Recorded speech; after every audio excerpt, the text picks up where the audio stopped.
इमाम इश्क मोहब्बत सरकार आला हजरत फरमाते हैं सबसे औला वो आला हमारा नबी, दोनों आलम का दूल्हा हमारा नबी। कौन देता है देने को मुंह चाहिए, कह दो सुभान अल्लाह, और धीरे से कह दीजिए सुभान अल्लाह। कौन देता है देने को मुंह चाहिए, देने वाला है सच्चा हमारा नबी। सुभान अल्लाह। देने वाला है सच्चा हमारा नबी। गमज़दों को रज़ा मुस्ता दीजिए की है, बेकसों का सहारा हमारा नबी। सुभान अल्लाह। गमज़दों को रज़ा मुस्ता दीजिए की है, बेकसों का सहारा हमारा नबी। बेकसों का सहारा हमारा नबी। आका के हुजूर इश्को मस्ती में झूम कर जनाबे नसीम अंबर नेपाली नाते रसूल का तोहफा पेश कर रहे थे। हम और आप समात कर रहे थे। यकीनन क्यों ना समात करें। शायर ने मचल करके कहा था कि मलाइक अगर नसीम अंबर नेपाली ने पढ़ा तो क्या पढ़ा, जनाबे कमर फरीदी ने पढ़ा तो क्या पढ़ा, जनाबे हसनैन रजा ने पढ़ा तो क्या पढ़ा। शायर ने कहा कि मलाइक उनके दर पे बारी बारी नात पढ़ते हैं, सिकंदर बन के तैयबा में भिखारी नात पढ़ते हैं। सिकंदर बन के तैयबा में भिखारी नात पढ़ते हैं। और खुदा ने यूं बनाई है मेरे सरकार की सूरत, नजर पड़ते ही पत्थर के पुजारी नात पढ़ते हैं। खुदा ने यूं बनाई है, खुदा ने यूं। नारे तकबीर, नारे रिसालत, उलमाए अहले सुन्नत। खुदा ने यूं बनाई है मेरे सरकार की सूरत, नजर पड़ते ही पत्थर के पुजारी नात पढ़ते हैं। हजरात अब मैं बिल्कुल आपका वक्त नहीं लूंगा। अब आइए बिला ताखीर मैं आपको बता दूं कि अभी हमारे फहरिस्त में 3 ऐसे नातखा हैं जो हमारे मेहमान शायर हैं, मेहमान बरदाह रसूल है, जिनको मौलाना गुलाम नबी अरबी अशरफी साहब और आशिकाने रसूल कमेटी के तमाम तर लोगों ने मदऊ किया था। सरे फहरिस्त जलालपुर की नुमाइंदगी करने वाले जनाबे हामिद कमर फरीदी साहब, सुल्तानपुर की नुमाइंदगी करने वाले अब्दुल गनी सुल्तानपुरी साहब, और आजमगढ़ मऊ की नुमाइंदगी करने वाले मुबारकपुर से तशरीफ लाने वाले जनाबे हसनैन रजा साहब मुबारकपुरी तशरीफ फरमा है। 3 नाते पाक इंशाअल्लाह ताला तकरीर के बाद हम समाप्त करेंगे। उसके बाद फिर एक तकरीर, फिर इंशाअल्लाह सलातो सलाम। आइए एक बेहतरीन खिताब के लिए चौचा शरीफ मखदूम अशरफ की बारगाह से तशरीफ लाने वाला वो खूबसूरत कतीब जिनकी तकरीर बहुत ही बेहतरीन, बहुत ही अच्छी, बहुत ही उम्दा खिताब होता है, जिनको पूरे इलाके के लोग बहुत ही पसंद करते हैं, बहुत ही ज्यादा लाइक करते हैं। आइए हम इस मंजरिया की सरजमीन पर खतीब आजम, खतीब अहले सुन्नत, नय्यरे चरखे खिताबत हजरत अल्लामा मुफ्ती रिजवान साहब किबला अशरफी खतीबो इमाम जामा मस्जिद दरगाह मोहल्ला के चौथा शरीफ की बारगाह में अर्जी पेश करते हैं। वो तशरीफ ले आए, आप सब इस्तकबाल कर लें।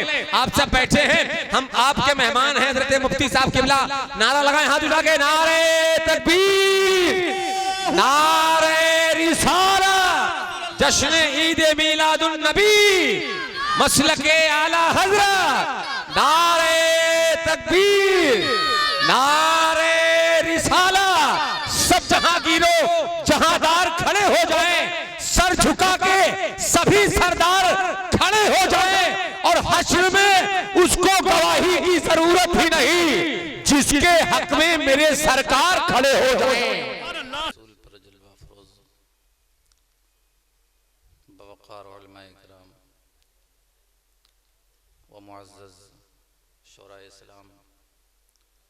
जुमला सामाईन व सामियात, अस्सलामु अलैकुम व रहमतुल्लाहि व बरकातुहू।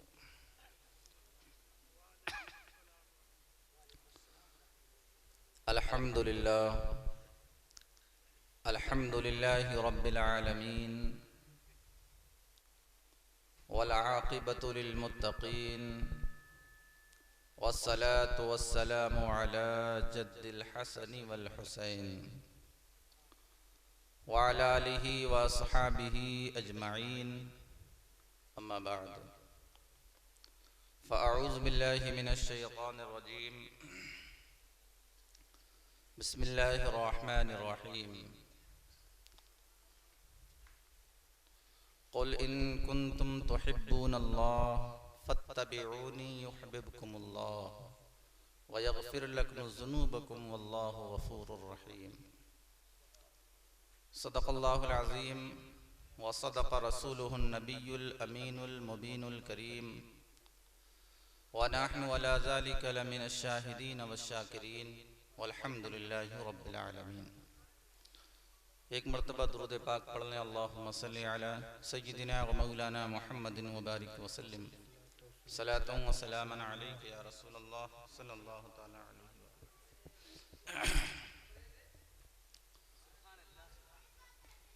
मुअज़्ज़ज़ सामीन, काफ़ी देर से आप तमामी हज़रात नाते मुस्तफ़ा सल्लल्लाहु अलैहि वसल्लम समाअत कर रहे हैं और मेरे बाद भी खूबसूरत आवाज़ में अच्छे लबो लहजे में नाते मुस्तफ़ा सल्लल्लाहु अलैहि वसल्लम गुनगुनाने वाले लोग, ऐसी शख्सियतें हमारे दरमियान मौजूद हैं। बड़ी कामयाबी के साथ ये जलसा अपनी मंजिल की तरफ रवा दवा है। बड़ी खूबसूरत निज़ामत भी है और बड़ी ज़िम्मेदारी के साथ जो है क़ियादत और सदारत भी है। अज़ीज़ान मिल्लत इस्लामिया, काफ़ी ख़र्चा किया है आपने इस प्रोग्राम पर। मैं देख रहा हूँ अल्हम्दुलिल्लाह बेशुमार उलमाए किराम को मदू करना, शुरा इस्लाम को मदू करना और इतना खूबसूरत पंडाल बनाना और उसके बाद फिर ख़वातीन के पर्दे का लिहाज करते हुए जदीद टेक्नोलॉजी का इस्तेमाल करके उनके पर्दे को भी महफूज रखना और उन तक उलमाए किराम के बयानात को बहुस्न खूबी पहुँचाना, ये तमाम काम आपने बड़े अच्छे अंदाज में किए हैं। काफ़ी ख़र्चा किया है। अल्लाह तबारक व तआला इसे कबूल फरमाए। मुअज़्ज़ज़ सामीन, मेरे बाद भी एक बड़ी खूबसूरत और अच्छी तकरीर आपको समाअत करनी है। कुछ देर के लिए मैं आपकी खिदमत में हाजिर हूँ। बाज़ लोगों ने मुझे इससे पहले भी सुना है। मैं यहाँ आता रहता हूँ, आप हज़रात की मोहब्बतें हैं, बुलाते रहते हैं और इंशाअल्लाह आइंदा भी हम सब की यूँ ही मुलाकात होती रहेगी। आमद मुस्तफ़ा सल्लल्लाहु अलैहि वसल्लम के हवाले से इस महफिल का इनेकाद किया गया है। आज की गुफ्तगू में इंशाअल्लाह हम ये बताने की कोशिश करेंगे कि एक नबी की बेअसत का मकसद क्या होता है, उसे क्यों भेजा जाता है, उसे भेजने का मकसद क्या होता है। अज़ीज़ान मिल्लत इस्लामिया, हमारे नबी की आमद से क़ब्ल, संजीदगी से सुने गुफ्तगू, हमारे नबी की आमद से क़ब्ल अल्लाह तबारक व तआला ने इंसानों की हिदायत के लिए तकरीबन 1,24,000 अंबियाए किराम इस ज़मीन पर भेजे हैं। ये भी अल्लाह तबारक व तआला का रहम करम और अपने बंदों को जहन्नम से बचाना है। वरना इंसान पर लाजिम है कि वो अपने अक्ल के घोड़े दौड़ाकर, अपने अक्ल की बुनियाद पर अल्लाह तबारक व तआला की अलामात का मुशाहिदा करके और उसके बेशुमार तख्लीक़ात का मुशाहिदा करके वो रब की वहदानियत का ऐलान करे और उस पर ईमान रखे। लेकिन अल्लाह तबारक व तआला ने उसके अक्ल पर इस मामले को नहीं छोड़ा, बल्कि बज़ाब्ता एक मुनज़्ज़म और बेहतरीन तरीक़ा अल्लाह तबारक व तआला ने इस्तेमाल किया। हज़रत आदम अलैहिस्सलाम से लेकर और हजरत ईसा अलैहिस्सलाम तक बेशुमार अंबिया कराम तशरीफ लाए।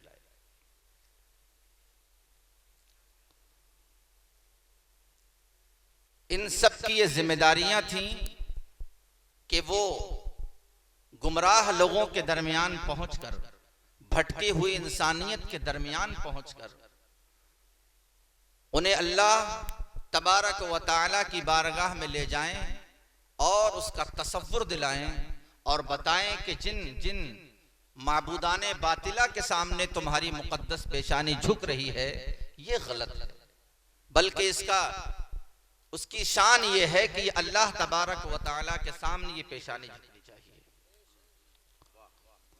तमाम अंबियाए कराम तशरीफ लाए और सब ने अपनी कौम को यही दावत दी। रिवायतें हमें ये बताती हैं कि तकरीबन एक एक वक्त में 70 अंबियाए कराम तशरीफ लाए। कोई किसी कबीले के लिए नबी, कोई किसी इलाके के लिए नबी, कोई किसी खित्ते के लिए नबी। किसी की नबूवत का एक दायरा है, उस दायरे से बाहर वो तबलीग नहीं कर सकता है।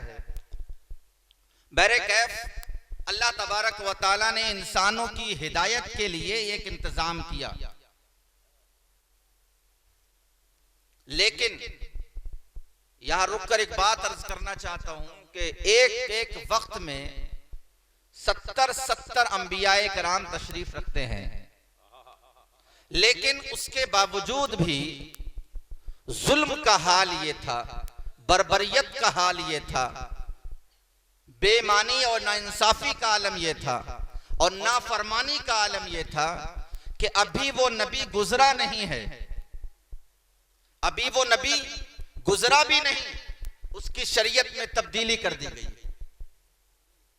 अभी उस नबी को गुजरे हुए चंद साल हुए, उसी के मानने वालों ने, उसी नबी के कलमा पढ़ने वालों ने शरीयत में तब्दीली कर दी। जो समझ में आया वो रखा और जो समझ में नहीं आया उसे निकाल के बाहर कर दिया। अब अंदाजा करें आप, नबियों का सिलसिला लगातार जारी है और एक एक वक्त में 70 अंबियाए कराम हैं। उसके बावजूद भी आप देखें, कौम हूद का हाल देखें, कौम लूत का हाल देखें, कौम समूद का हाल देखें आप। इनकी जुल्म और इनकी बर्बरियत की वजह से अल्लाह तबारक व तआला ने इन पर अपना अजाब नाजिल किया और पूरी पूरी कौम तबाह बर्बाद हो गई। उसके बाद अल्लाह तबारक व तआला ने बाबे नबुव्वत हजरत ईसा अलैहिस्सलाम पर कुछ दिनों के लिए, कुछ सदियों के लिए बंद कर दिया। हजरत ईसा अलैहिस्सलाम के बाद कोई नबी ना आया।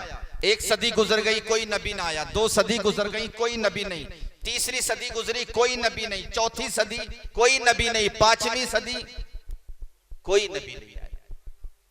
571 साल के बाद अल्लाह तबारक व तआला ने इस खाकदाने गीती पर अपने प्यारे हबीब को जलवार फरमाया। दोस्तों मुअज़्ज़ज़ सामीन, इन तमहीदी बातों के बाद आप ये नतीजा निकाल सकते हैं कि जब हर दौर में नबी है, हर इलाके में नबी है, हर खित्ते में नबी है, हर सोसाइटी में नबी है, तो जुल्म और जबर बंद नहीं हो रहा है। और जब नबियों का सिलसिला बंद हो गया होगा, 1 नहीं, 2 नहीं, 3 नहीं, बल्कि 5 सदियों तक कोई नबी ना आया होगा, तो उस वक्त जुल्म कितना उरूज पर होगा। दोस्तों कोई ऐसा हरबा नहीं था जिसे इंसान और इंसानियत को जलील करने के लिए इस्तेमाल न किया जाता। आज हमारे दरमियान कपड़ों की मार्केट है, सब्जी की मार्केट है, मोबाइल बिकता है, जमीनें बिकती हैं, हर चीज बिकती है, लेकिन दुनिया में कहीं इंसान बिकता हुआ नजर नहीं आता है। लेकिन वो दौर ऐसा था कि उस वक्त में इंसान बिका करता था। किसी को अगर तन्हाई में देख लिया, उसे लाकर बाजार में बेच दिया, अब वो गुलाम हो गया, उसकी नस्लें गुलाम हो गईं। किसी खातून को तन्हा देख लिया, उसे मार्केट में लाके बेच दिया गया, अब वो गुलाम और उसकी नस्लें गुलाम हैं। लोग अपनी बच्चियों को जमीन में जिंदा दफन कर दिया करते थे, अपनी माँ और बहनों को दोस्तों कोठों पर बिठा दिया जाता था। ये आलम था था उस वक्त का। अजीजान मिल्लत इस्लामिया, अल्लाह तबारक व तआला ने ऐसे आलम में अपने हबीब को इस जमीन पर मबऊस फरमाया। बेशक सुभान अल्लाह। मेरे नबी तशरीफ लाए और नबी तशरीफ लाने के बाद जिहालत की तमाम रस्मों को आपने खत्म कर दिया, हर किस्म की गुमराहियत को खत्म कर दिया। वो खाने काबा जिसमें तकरीबन 365 बुत रखे हुए थे, उन तमाम बुतों को निकाल फेंका। खित्ते हिजाज को शिर्क की आबादी से बाहर कर दिया। पूरे खित्ते हिजाज के अंदर अल्लाह के रसूल सल्लल्लाहु ताला अलैहि वसल्लम की हयात तैयबा में, यानी के फतह मक्का के बाद हुनैन, ताइफ और मौता, उसके अलावा जो बड़ी बड़ी जंगें अल्लाह के रसूल के दौर में हुई थी, अल्लाह के रसूल सल्लल्लाहु अलैहि वसल्लम ने अपनी हयात तैयबा में पूरे खित्ते अरब को, खित्ते हिजाज को शिर्क जैसी नहुसत और नापाकी और नजासत से आपने पाक फरमा दिया। दोस्तों सुभान अल्लाह, सुभान अल्लाह, सुभान अल्लाह। मेरे आका तशरीफ लाए, बहार आई, पूरी कायनात को रोशनी मिली, जिंदगी गुजारने का सलीका मिला, लोगों को खाना खाने का, कपड़े पहनने का सलीका मिला है। यहाँ रुक कर एक बात अर्ज कर दूं, दुनिया को बने हुए हजारों साल हो गए, हजारों साल हो गए दुनिया को बने हुए, और जिस वक्त मेरे आका तशरीफ लाए थे उस वक्त भी अगर हम खित्ते हिजाज के मशरकी और मगरबी जानिब और शिमाली और जुनूबी जानिब अगर हम देखते हैं तो बड़ी बड़ी इमारतें हमें नजर आती हैं, बड़ी बड़ी हुकूमतें नजर आती हैं। एक तरफ रूमी सल्तनत है, एक तरफ ईरानी सल्तनत है, जहां बाज़ाब्ता दरसगाहें लगती हैं, इल्म शऊर पढ़ाया जाता है, लेकिन उसके बावजूद भी जमीन पर बसने वाले इंसान अपने चलने के लिए साइकिल न बना सके, जमीन पर चलने वाले इंसान अपने लिए सवारियां न बना सके, जमीन पर चलने वाले इंसान अपने घरों में आग जलाकर रोशनी किया करते थे, एक बल्ब न बना सके। अंदाजा करें, लेकिन जब आकाए करीम सल्लल्लाहु अलैहि वसल्लम तशरीफ लाए और कुरान में जगह जगह इंसानों को झंझोड़ा कि तुम गौर व फिक्र क्यों नहीं करते हो, तुम अपनी अक्ल का इस्तेमाल क्यों नहीं करते हो, जब कुरान पे लोगों ने गौर किया तो ऐसा गौर किया कि इंसान जिसने अपने लिए साइकिल ना बनाई थी, इन 1400 बरस में ये इंसान साइकिल तक महदूद नहीं है, बल्कि यही इंसान है अब आसमानों का सीना चीरते हुए चांद तक पहुंचता हुआ नजर आता है। यही इंसान है जमीन का सीना चीरते हुए जमीन के नीचे पहुंचता नजर आता है। एक मिनट और सेकंड और घंटों में अपने मुल्क की आबादी को छोड़कर दूसरे मुल्क में जाता हुआ नजर आता है। यह सब कुछ बरकतें और नूरानियत आमदे मुस्तफा के बाद हमें मयसर हुई है। सुभान अल्लाह, सुभान अल्लाह, वाह वाह वाह वाह। बड़ी बड़ी हुकूमतें थी, बड़ी बड़ी इमारतें थी, बड़ी बड़ी सल्तनतें थी, लेकिन बताएं कि उन्होंने अपने लिए ठंडे पानी के लिए किसी ने फ्रिज बना लिया हो, अपनी सवारी के लिए किसी ने साइकिल बना ली हो। जमाना एक अरसे से हजरत आदम अलैहिस्सलाम की पैदाइश से लेकर मुस्तफा जाने रहमत की विलादत तक सिर्फ जानवरों पर सवारी किया करता था अजीजान मिल्लत इस्लामिया। लेकिन जब कुरान आया, शरीयत आई है, जनाबे मुहम्मदुर रसूलुल्लाह सल्लल्लाहु अलैहि वसल्लम तशरीफ लाए हैं, तो कायनात को फिक्र करने का मादा मिला है, कायनात को गौर व फिक्र करने का हुनर मिला है। किस तरीके से ये इंसान कितने उरूज पर पहुंच सकता है, ये सबक मुस्तफा जाने रहमत ने पढ़ाया है। अल्लाह, वाह वाह वाह। तो अल्लाह ने अपने हबीब को भेजा इस जमीन पर। क्यों क्यों भेजा?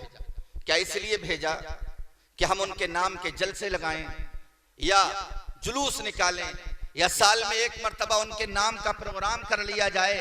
यह है बेसते मुस्तफा का मकसद? हरगिज नहीं। क्यों भेजा जाता है नबी को? और अल्लाह ने अपने हबीब को आखिरी नबी बनाकर क्यों भेजा? आपकी शरीयत, आपकी रिसालत, आपकी नबुव्वत सुबह क़यामत तक रहेगी। अब कोई दूसरा नबी नहीं आने वाला, कोई दूसरा कुरान नहीं आने वाला, कोई दूसरी शरीयत नहीं आने वाली है। अजीजान मिल्लत इस्लामिया, तो ये नबी भेजा क्यों जाता है? क्यों भेजा अजीजान मिल्लत इस्लामिया? तो इसका जवाब अल्लाह तबारक व तआला ने कुरान हकीम में दिया। क्या दिया? एक बंदा है जमीन पर, आप हो या मैं हूं, हर इंसान ये चाहता है कि उसका जो खालिक है उसका जो मालिक है, उसका जो परवरदिगार है, वो अपने परवरदिगार से मोहब्बत करे, अपने परवरदिगार को माने, अपने परवरदिगार को चाहे। हर इंसान ये चाहता है। जाहिर सी बात है, अगर मुझे मेरे माँ बाप ने पैदा किया है तो मैं अपने माँ बाप से फितरतन प्यार करता हूँ, है ना। तो पूरी कायनात को किसने पैदा किया है? परवरदिगार ने पैदा किया है। तो जो मखलूक है वो अपने खालिक से मोहब्बत करती है, अपने खालिक को तलाश करती है, अपने खालिक को चाहती है। अजीजान मिल्लत इस्लामिया, अंदाजा करें, पूरी कायनात की मखलूक रब को चाहती है, उससे मोहब्बत का दावा करती है। हम भी दावा करते हैं, आप भी दावा करते हैं, लेकिन ये दावा हम तो करते हैं, अल्लाह तबारक व तआला भी हमसे मोहब्बत करता है कि नहीं? अजीजान मिल्लत इस्लामी, अंदाजा करें, आप किसी से मोहब्बत करते हैं, आप मोहब्बत की दास्तान पढ़ते रहें, मोहब्बत के तराने गाते रहें, लेकिन जिससे आप मोहब्बत करते हैं वो एक नजर भी आपको नहीं देखता, वो आपसे मोहब्बत नहीं करता, नफरत करता है, तो यकीन जानो ऐसी मोहब्बत का कोई फायदा नहीं है। अजीजान मिल्लत इस्लामिया, बंदा अल्लाह से मोहब्बत का दावा करता है तो ये मोहब्बत कब जाकर कामिल होती है, कब जाकर तमाम होती है, ये मोहब्बत अपने आप में कब सच्चाई की हकीकत को पहुंचती है? तो अल्लाह ने कुरान में इरशाद फरमाया, ऐ महबूब आप कह दो मेरे बंदों से, कुल इन कुंतुम तुहिब्बून अल्लाह, अगर तुम ये दावा करते हो कि तुम अल्लाह से मोहब्बत करते हो, अगर तुम ये दावा करते हो कि अल्लाह को चाहने वाले हो, तो इनसे कह दो फत्तबिऊनी, कि तुम मेरी इत्तबा में लग जाओ, मेरी पैरवी में लग जाओ, मेरे नक्शे कदम पर चलने में लग जाओ। और जब तुम ये करने लगोगे तो तुम मोहब्बत करोगे, उसका नतीजा ये आएगा कि अल्लाह भी ऐलान करेगा कि जो बंदा मेरे महबूब की इत्तबा में लगा रहता है मैं उससे भी मोहब्बत किया करता हूं। वाह वाह वाह, नारे तकबीर, नारे रिसालत, जलसे ईद मिलादुन नबी, नारे तकबीर, नारे रिसालत, वाह वाह वाह। अल्लाह ने कुरान में फरमाया फत्तबिऊनी, अगर ये चाहते हो कि मैं, अरे दुनिया वाले कहें हम अल्लाह से मोहब्बत करते हैं, हम अल्लाह से मोहब्बत करते हैं, क्या मतलब? कोई मतलब नहीं। मतलब यह है कि रब कहे मैं अब्दुल कादिर से मोहब्बत करता हूं, रब कहता है मैं मुईनुद्दीन से मोहब्बत करता हूं, रब कहता है मैं गरीब नवाज से मोहब्बत करता हूं, रब कहता है कि मैं मखदूम सिमना से मोहब्बत करता हूं, तो जानते हो फिर इनकी जिंदगी और इनकी मेराज यह हुआ करती है कि जब तक ये बाहयात रहते हैं, लोगों के सरों का ताज बने रहते हैं, और जब दुनिया से चले जाते हैं पूरी कायनात इनके कदमों में अपनी नाक रगड़ हुई नजर आया करती है। सुभान अल्लाह, सुभान अल्लाह। देखें, एक तरफ बंदा ऐलान करे मैं मोहब्बत करता हूं, और एक तरफ रब ऐलान करे मैं मोहब्बत करता हूं, इन दोनों के बीच में एक कड़ी है फत्तबिऊनी। अगर तुम ऐलान करते रहो मैं मोहब्बत करता हूं, मैं बहुत मोहब्बत करता हूं, मुझसे ज्यादा कोई मोहब्बत नहीं करता है, मैंने बड़ा जलसा सजाया है, मैंने बड़े फकीरों को खाना खिलाया है, मैंने बड़े लंगर लुटाए हैं, मैं बड़ा मोहब्बत करता हूं, लेकिन देखा यह जाएगा फत्तबिऊनी, ये बंदा रसूल पाक की इत्तबा में जिंदगी गुजार रहा है कि नहीं गुजार रहा है, रसूल की सुन्नतों पर अमल करता है कि नहीं करता है, रसूलुल्लाह को खुश करने की कोशिश करता है कि नहीं करता है। अगर वो रसूल की इत्तबा में जिंदगी नहीं गुजार रहा है तो उसका जो रिजल्ट है, अल्लाह जो फरमाता है कि मैं उससे मोहब्बत करता हूं, उसका रिजल्ट बेकार है। बात समझ रहे? लिहाजा जरूरी है अल्लाह तबारक व तआला से हम मोहब्बत करते हैं तो उस पर दलील यह है कि हम उसके महबूब की इत्तबा में लग जाएं, उसके महबूब की पैरवी में लग जाएं। अच्छा, मैं यहां यह बता दूं कि ये पैरवी है क्या, इत्तबा कहते किसे हैं? मोहब्बत, देखिए कोई भी काम अपने जहन से उसे न बनाया कीजिए कि हमारे मोहब्बत का अंदाज ये नहीं। अल्लाह तबारक व तआला ने अपने हबीब को भेजा और अपने हबीब के दौर में एक ऐसी जमात को भेजा है कि उसकी तरह मोहब्बत कायनात की कोई जमात कर ही नहीं सकती, जिसे सहाबा इकराम की जमात कहा जाता है। तो अब हमें फत्तबिऊनी का मतलब और अल्लाह के रसूल से मोहब्बत का मतलब सहाबा इकराम की जमात में तलाश करना है कि इन्होंने हुजूर की कैसी इत्तबा की है, हुजूर से कैसी मोहब्बत की है। अजीजान मिल्लत इस्लामिया, मैं आपको चंद वाक़यात यहाँ सुनाना चाहता हूं जिससे समझ में आएगा कि सहाबा ने मेरे आका की कैसे इत्तबा की है। आज हमारी इत्तबा का अंदाज ये है, हम फजर गायब कर देते हैं लेकिन रात भर जलसा मनाते हैं। हमारी इत्तबा का आलम यह है कि हम जलसे के नाम पर तो पैसा दे दिया करते हैं लेकिन ज़कात निकालने की तौफीक नहीं हुआ करती है। हम अगर सफर में चले जाएं तो पूरे पूरे दिन खाना नहीं खाया करते हैं, लेकिन रमजान का महीना आ जाए तो फिर हम खाना भी खाते हैं, रोजा नहीं रखा करते हैं। अजीजान मिल्लत इस्लामिया, आओ हम सहाबा के दौर में चलते हैं और देखते हैं कि उस जमात ने रसूल की कैसी इत्तबा की है, किस तरह उस रसूलुल्लाह से उन्होंने मोहब्बत की है। एक सहाबी रसूल है, एक मर्तबा मेरे आका का दीदार करने के लिए वो मदीने में आए, बड़ी दूर से सफर करके। इत्तफाक ऐसा होता था मेरे आका मदीने में मस्जिद नबवी में अक्सर जलवाबार हुआ करते थे। सहाबा की बड़ी बड़ी जमातें आती थी, हुजूर से मुलाकात करती थी। उसके अलावा भी लोग मुसलमान होने आते थे। जो मुसलमान हो गए हैं वो हुजूर के दीदार के लिए आते थे। समझ रहे? ये उन लोगों की मोहब्बत का अंदाज था। आज एक बात अर्ज कर दूं यहाँ पर, आज हम किसी आलिम के दीदार के लिए नहीं जाते। बात आ गई तो मैं बता रहा हूं, लेकिन सहाबा का दौर ये था कि सहाबा दूर दराज से नबी का दीदार करने के लिए आते थे। समझ रहे? अब कोई नबी तो नहीं है जो नबी का दीदार करने जाया जाए। अच्छा, जब मेरे नबी का विसाल हो गया, आप इस दुनिया से तशरीफ ले गए, तो जानते हो वो लोग जो नए नए मुसलमान होते थे बड़ी दूर दराज से सफर करके आते थे मक्के की सरजमीन पर और लोगों से पूछते थे, लोगों क्या तुम में कोई सहाबी है? कहा क्या करोगे? कहा हमने नबी को तो नहीं देखा, कम से कम हम उन आंखों को देख ले जिन्होंने नबी को देखा है। कम से हम उस चेहरे को देख ले जिसने नबी को देखा है, उन हाथों को छू ले जिन्होंने नबी के हाथ को छुआ है।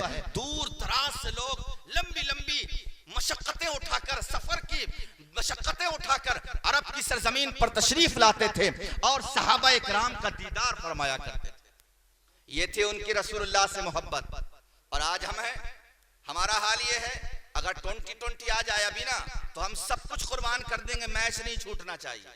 समझ रहे? रिचार्ज अगर खत्म हुआ है फौरन रिचार्ज कराओ। लेकिन अगर हमारे गांव में आलिम दीन आ जाए या हमारे पड़ोस के गांव में कहीं कोई बड़ा आलिम आया हुआ है, कोई मुत्तकी परहेजगार आया हुआ है, तो हम फुर्सत से बैठे रहेंगे लेकिन उसके दीदार और मुलाकात के लिए नहीं जाया करते। अजीजान मिल्लत इस्लामिया, अब मैं आपको बताना चाहता हूं कि कैसी मोहब्बत थी। एक सहाबी रसूल मेरे आका की बारगाह में आए। आप फर्स्ट टाइम आए थे, पहली मर्तबा आप आए और सल्लल्लाहु अलैहि वसल्लम अपने मस्जिद में तशरीफ फरमा थे। लोगों से पूछा हुजूर कहाँ हैं? बताया गया कि आप मस्जिद में तशरीफ फरमाए। मुलाकात की और मुलाकात करने के बाद काफी देर बातचीत हुई और उसके बाद वो अपने वतन वापस चले गए। इत्तफाक ये हुआ कि जब उनकी हुजूर से मुलाकात हुई थी तो अल्लाह के रसूल सल्लल्लाहु अलैहि वसल्लम जो कमीज पहने हुए थे, जो कुर्ता पहने हुए थे, उसके ऊपर का बटन लगा हुआ नहीं था। ऊपर का बटन नहीं लगा हुआ था। वो सहाबी रसूल हुजूर का दीदार करके चले गए। अब जब अपने इलाके में पहुंचे तो लोगों ने उनसे कहा, हुजूर आप नबी का दीदार करके आए हो, हम आपको देखते हैं कि आप जिस महफिल में भी रहते हो, जहां भी जाते हो, जिस कंडीशन में भी रहते हो, अपने कुर्ते का बटन नहीं लगाया करते हो। आखिर वजह क्या है? कसम खुदा की उसके जवाब पर कुर्बान जाएं। वो सहाबी रसूल कहते हैं, मैंने अपने आका को, मैंने अल्लाह के महबूब को एक बार देखा है और मैंने जिस अंदाज में देखा नबी को, तो उनका अंदाज ये था कि आपके कुर्ते का बटन लगा हुआ नहीं था। तो एक गुलाम को यह कब गवारा है कि वो नबी को जिस अंदाज में देखे उस पर वाजिब हो जाता है कि वो जिंदगी वैसे ही गुजारे। वाह वाह वाह वाह यार, जिंदाबाद जिंदाबाद जिंदाबाद, अल्लाहू अकबर या रसूल अल्लाह। वाह वाह वाह। मैंने नबी को इसी हुलिये में देखा, नबी को इसी अंदाज में देखा है, नबी को इसी तरह देखा है। लिहाजा अब एक गुलाम के लिए ये जायज नहीं है कि अपने आका को, अपने आइडियल को, अपने रहनुमा को जिस अंदाज में देख लिया जाए और फिर उसकी सुन्नत पर वो अमल न करे।